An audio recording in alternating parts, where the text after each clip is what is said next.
સાહેબના રિટાયરમેન્ટની ઉજવણી કરવા માટે.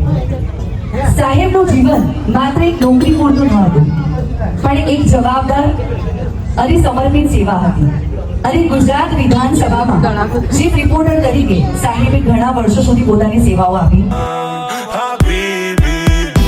આજના સ્ટારનું સ્વાગત કરીએ શ્રી પુરાભાઈ એમ પટેલ સાહેબ અને તેમના ધર્મપત્ની એટલે કે ભારતીબેનનું પણ હાર્દિક સ્વાગત કરીએ.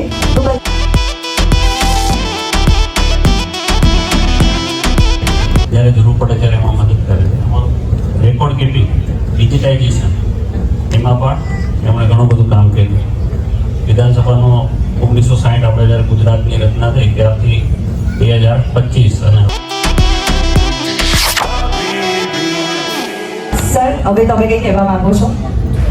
ની સફળતામાં તેના પરિવારજનોનો શ્રેય ફાળો હોય છે. મને મારા ધર્મપત્ની અને બાળકો પુત્રવધુનો ખૂબ જ સ્નેહ મળ્યો છે. તમારો શું હવે છે પ્લાન? કે હવે મુખ્ય ટાઈમ તમને આપવા જઈ રહ્યા છે. ફેમિલી જોડે તો નહીં રહી શકાય, પણ સમાજ સેવા વધુ કરશે મને એવું લાગે છે. એકદમ જોરદાર તાળીઓથી આપણે એટલે આજે આનંદમય કરી દેવાના છે.